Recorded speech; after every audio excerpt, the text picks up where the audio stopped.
Bienvenue à toutes et à tous, mesdames et messieurs, nous renouons avec votre émission Entretien Analyse. Aujourd'hui, nous parlerons des législatives de 2023, du début du processus électoral au positionnement des partis en lice sur le bulletin unique. Mesdames et messieurs, nos craintes au Bénin sont plutôt dissipées. Et pour en parler, mon invité est le pasteur Michel Alokpo.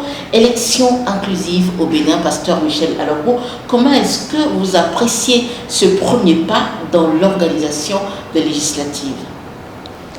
D'entrée de jeu, je voudrais dire que le pouvoir en place est en train de redonner le blason à la démocratie. Avec le positionnement des 7 partis partant pour les élections législatives au Bénin, je pense que c'est une première. Parce qu'en 2019, ce que nous avons vécu, ce n'est pas pareil. Et je crois que et le gouvernement et la Sénat ont mis de l'eau dans leur vin. Et je pense que Et la Cour constitutionnelle. Et la Cour constitutionnelle, surtout la Cour constitutionnelle, qui cette fois-ci a joué un rôle décisif pour permettre qu'il y ait une vraie compétition. Je peux dire que les élections qui s'annoncent, il y aura une compétition. Vous dites que la présence de l'opposition aujourd'hui pour les législatives de 2023 sont une victoire pour la démocratie béninoise. C'est une victoire pour la démocratie parce que vous le savez, notre démocratie a passé par le baptême du feu en 2019. Vous savez bien ce qui s'est passé en 2019. Et puis après les législatives de 2019, il y a eu les municipales, il y a eu les élections présidentielles de 2021. Il y a un hic que le peuple béninois n'a pas apprécié parce qu'il n'y avait pas eu compétition. Une victoire pour notre démocratie, je dis oui. Et cette victoire doit se concrétiser encore davantage sur le terrain par un jeu crédible. Et vous savez, quand on parle d'élection, il y a toujours des fraudeurs. Et il y a la Cour constitutionnelle qui est là comme arbitre. Il y a la société civile qui est là aussi comme arbitre pour déployer sur le terrain des observateurs. Il y a l'Union africaine qui déploie des observateurs.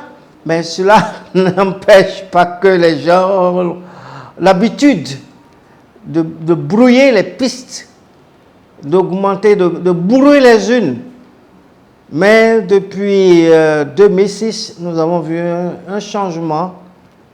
2016, nous avons vu également un changement. Et je pense que cette fois-ci, la société civile est mobilisée. Et vous savez que chaque parti politique devait travailler sur le terrain pour faire la veille. Pasteur Michel Alokpo, est-ce que vous avez suivi le déroulé ayant abouti à l'obtention du récépissé définitif des partis, autant de la mouvance que de l'opposition? Quelle lecture avez-vous fait de ça? Est-ce que déjà ça n'augure pas de la bonne santé de nos institutions entrant en ligne de compte pour l'organisation des élections législatives au Bénin? Il y a eu 8 partis qui ont déposé leur dossier à la Sénat. Il y a eu, dans un premier temps, 5 partis qui ont reçu les récépissés définitifs parce que, ayant satisfait à toutes les pièces exigées par la loi, il y en a eu qui ont reçu le récépissé plus tard. Je pense que la DGI, cette fois-ci, a fait un travail professionnel. La Direction générale des impôts? Oui, qu'on le veuille ou pas, parce qu'avec le nombre de candidats, le nombre de partis qui sont annoncés et ont déposé leur dossier, c'est pas évident. Et comme eux aussi ils ont reconnu, ils n'ont pas pu donner satisfaction à temps à certains partis, mais ils se sont rattrapés. Et je crois que la direction des impôts a joué sa partition, sauf qu'il y a encore à revoir le système et à faire en sorte qu'il n'y ait pas trop de critiques. Il n'y en a pas eu cette fois-ci, parce qu'en 2019, c'était la croix et la bannière pour certains partis politiques d'obtenir leur quitus fiscal, ce qui a fait que certains ont été éliminés carrément de la course.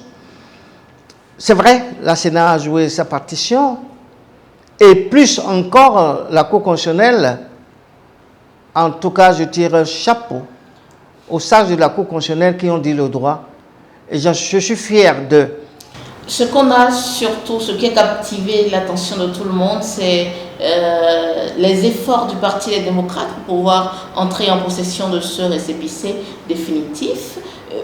Finalement, d'aucuns pensent que, est-ce que trop de compromissions ne sont pas entrées en ligne de compte? Mais oui, trop de compromissions alors, pour quel deal politique? Ou c'est juste une justice qui a été rendue, et derrière aussi, si on reste du côté de ces personnes-là qui parlent de compromission, quelle crédibilité aujourd'hui pour ce parti qui dit être de l'opposition radicale et pour lequel on a carrément presque été tenté d'arrêter un processus en cours pour pouvoir satisfaire à ces exigences. Quand on parle de compromission, il faut que ceux qui parlent de compromission apportent la preuve. Parce que j'ai suivi un peu le débat, les démocrates ont déposé leur liste. Il y a eu certaines personnalités au sein des démocrates qui ont des ardoises à payer au service des impôts. Mais le service des impôts ne leur a pas notifié à temps ce que ces ardoises qu'ils doivent.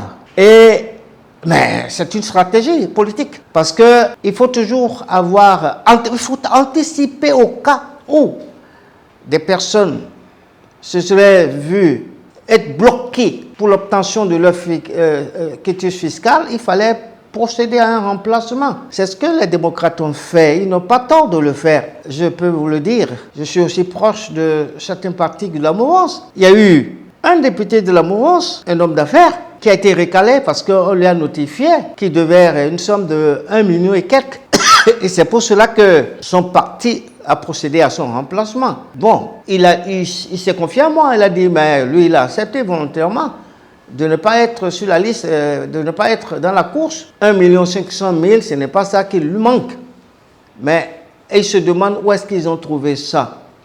Mais quand son parti lui a demandé de se retirer, il a fait pour sauver la liste de son parti. Et d'ailleurs, ce parti, et c'est le premier parti qui a eu son récépissé définitif, et que je veux vous faire comprendre.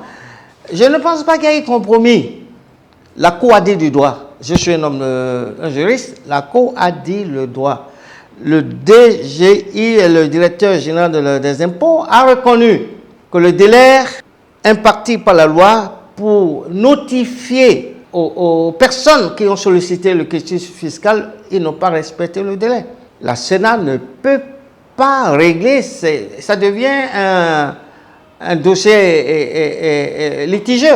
Est-ce que, pasteur Alokpo, vous ne défendez pas finalement d'autres d'anciens amis politiques à vous? Parce que si on demande à tout le monde de constituer des dossiers et que vous savez qu'il y a des personnes qui pourraient avoir des ardoises très lourdes, ou que vous savez qu'il y a des pièges politiques, est-ce que vous ne faites pas le choix d'autres personnes qui sont aussi en même de compétir? Au moment où les candidats sont dans le processus d'obtention de leur quitus fiscal, avant le dépôt, ils pouvaient faire remplacer. Et ils pensaient négocier avec l'administration fiscale pour avoir des échelonnements pour rembourser leurs dettes. C'est là où il y a eu erreur. Si au départ vous constatez que le candidat a des difficultés avec le fisc, il faut changer ce candidat. Et c'est vrai. C'est compte tenu du poids des candidats et de la circonscription électorale où le candidat a été positionné. Et c'est en tenant compte de cela qu'ils ont dû faire du gymnastique, en pensant qu'ils pourraient avoir gain de cause avec l'administration fiscale. Finalement, ce n'a pas été le cas. Mais il faut les comprendre. La liste de remplacements qu'ils ont eu à déposer à la Sénat, j'ose croire qu'eux-mêmes ne sont pas convaincus que ceux qui ont été positionnés en remplacement des 4 candidats positionnés au départ, ils n'ont pas les mêmes poids politiques. Et je pense que la situation a été sauvée de justesse. Il faut considérer que le jeu est fait, la Cour a dit le droit, et la liste, le dossier des démocrates ont été retenus, ils ont eu leur récépissé définitif. Je ne peux que dire gloire à Dieu. Finalement, ma question pour vous qui observez, qui êtes de la société civile, quelles sont les chances de l'opposition à ces élections-là, où elle est quand même très attendue? Les chances de l'opposition aux prochaines élections législatives, c'est le peuple qui va offrir cette chance à l'opposition. Parce que le peuple a vécu des situations, les Béninois ont vécu des situations dans le passé. Et c'est vrai que aujourd'hui, le Béninois se débrouille. Les chances de l'opposition, surtout qu'ils ne sont pas unis. Parce qu'on a 3 partis d'opposition. On a 3 partis d'opposition. Pour les législatives prochaines. L'opposition sera fragilisée lors le principe des 10% va jouer gravement contre l'opposition. Et puis, la chance de l'opposition pour ces élections, je ne saurais le dire. Je ne saurais le dire parce que le peuple béninois est bizarre. Le peuple béninois veut le changement. Le peuple béninois veut la compétition. Le peuple béninois veut qu'il n'y ait plus à l'Assemblée nationale une assemblée monocolore. Et nous voulons qu'il y ait des débats démocratiques à l'Assemblée. Et le peuple doit tenir compte de cela. Et pour donner la chance à l'opposition, je ne suis pas de l'opposition, je suis un acteur de la société civile, mais je veux que le jeu soit équilibré, que l'opposition ait son mot à dire à l'Assemblée. Et c'est le peuple qui a joué. Si le peuple se contente de prendre de l'argent pour aller voter, le problème se pose toujours. Ça veut dire que la chance de l'opposition est réduite. Est-ce que le peuple dont on parle finalement ne sortira pas simplement parce que l'opposition participe? Je ne peux pas parler au nom du peuple parce que ce peuple, le peuple béninois, il n'est pas compréhensible. Je crois qu'au niveau de la classe intellectuelle, oui, il y a beaucoup de gens qui vont sortir pour aller voter. Parce que les intellectuels réfléchissent. J'ai suivi des débats sur GovTV, des sociologues qui parlent un peu de la situation socio-politique de notre pays. Mais c'est des gens qui sont proches de la population. Et je pense que, Dieu aidant, les gens vont sortir. Le taux de participation qu'on a connu aux élections présidentielles, législatives, municipales, ça va connaître une hausse, c'est clair. Ça va s'améliorer. Ça va s'améliorer. Et du coup, est-ce que ce n'est pas une belle porte de sortie pour Patrice Talon finalement? Ah, je ne peux pas le dire. Beaucoup plus pour l'opposition, parce que ceux qui se sont abstenus de voter aux différentes élections, c'est parce que ils ne sont pas contents de la situation qui a prévalu lors des dernières élections. Et quelqu'un qui s'abstient de voter, c'est qu'il a ses raisons. Et je ne peux pas vous dire si moi j'ai voté lors des dernières élections présidentielles. Mais je peux vous dire que j'ai accompli mon devoir en tant que coordonnateur de la Sénat. Et j'ai vu dans ma circonscription, là où j'ai géré les élections, les gens ne sont pas sortis. Je vais parler de Sémékouji, c'était écœuré. Il y a eu des observateurs de l'Union africaine qui étaient là, qui m'ont suivi. Partout, on a visité les postes de vote. Mais c'était incroyable ce que j'ai vécu lors des dernières élections présidentielles. Vous savez ce qui a été, ce qui fait que les gens ne sont pas sortis. Mais tout compte fait, les élections ont eu lieu. Donc l'inclusivité, sinon le caractère inclusif des élections législatives de janvier prochain, gage d'un taux de participation à la hausse au Bénin. C'est clair, parce que les élections, à voir qu'il y a eu 3 partis de l'opposition qui compétaient pour ces élections, c'est clair que le taux de participation va connaître une hausse. Les gens vont sortir avec joie pour aller voter, sauf ceux qui n'aiment pas. Vous savez qu'il y a des églises qui interdisent à leurs fidèles de ne pas aller voter, mais elles ne sont pas nombreuses. Il y en a, parce que je travaille avec les églises, j'en connais. Donc, et puis, ça dépend de la campagne électorale, comment ça va se passer. Okay. Ouais, parce qu'au cours de la campagne électorale annonce déjà ce qui va se passer dans les urnes. Oui. Donc, selon vous, le discours qui va prospérer, qui aura du succès? Eh bien, mais les gens vont démontrer qu'ils ont réalisé des marchés, ils ont fait des routes. Et c'est vrai, ça se voit à vue d'œil. Ils ont recruté des jeunes dans la fonction publique.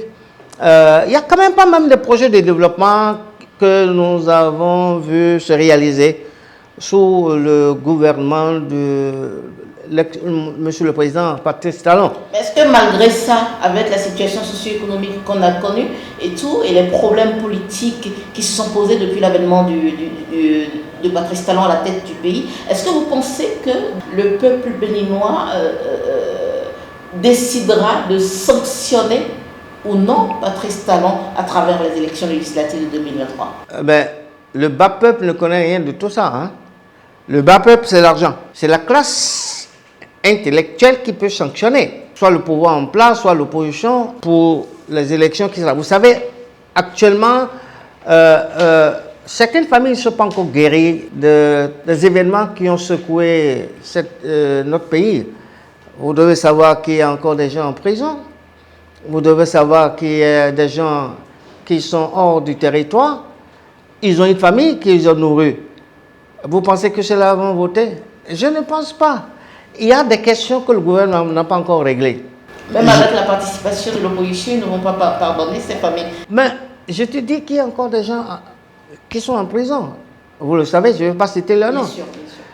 Vous savez qu'il y a des gens à l'extérieur du pays. Oui. Et des gens contre qui on a vendu des biens. Le peuple suit un peu ce qui se passe.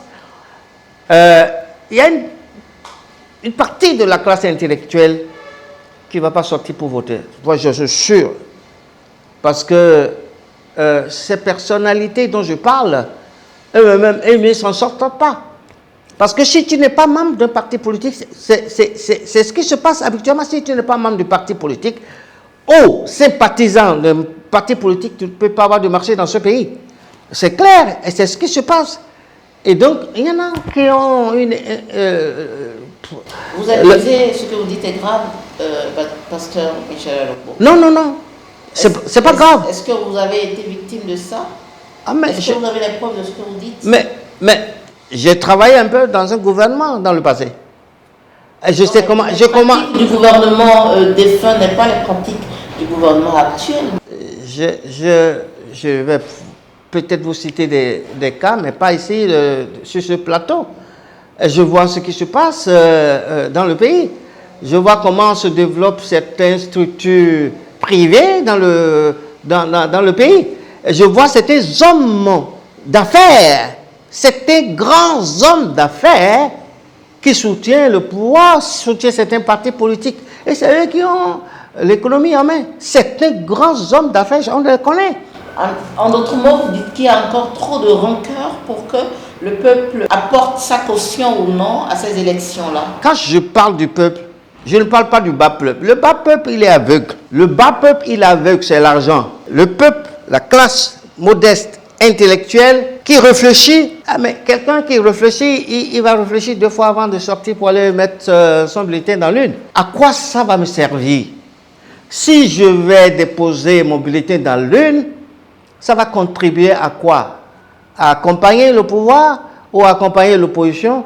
Ils n'ont rien ils n'ont aucun intérêt. Ils n'ont aucun intérêt. Sauf certains hommes d'affaires qui sont dans les affaires, qui ont reçu des marchés et qui même vont sortir de leur argent pour financer certains partis politiques. Eux, ils ont intérêt à aller voter. Moi, j'encourage les citoyens béninois, c'est un devoir civique de sortir pour déposer le bulletin dans l'urne. Ça va sauver notre démocratie. Pasteur Michel Alopo, est-ce que les partis en lice aujourd'hui pour les élections législatives de janvier 2023 augurent d'une 9e mandature au service du peuple comparativement à la précédente, sinon à celle qui est en train de finir, qu'on targue, sinon qu'on a targué tout le temps d'être une caisse de résonance de l'exécutif? Les candidats aux élections législatives vont se faire élire par soit leurs militants, soit par la population. Mais au retour, est-ce qu'ils servent les intérêts de la population? En général, ce n'est pas le cas. C'est vrai que beaucoup de députés vont construire des écoles, distribuer des tables, mais nous attendons de cette nouvelle législature une législature franche, compétitive, loyale, une législative qui va rehausser l'éclat de notre démocratie. Une législature où le débat sera franc entre les différents acteurs politiques à l'Assemblée nationale. Une législature où les lois ne seront plus votées à l'aveuglette parce qu'on a reçu des consignes votants. Et on va avoir des débats sérieux à l'Assemblée. Parce que avant de voter une loi, il faut qu'il y ait des débats, il faut qu'on discute.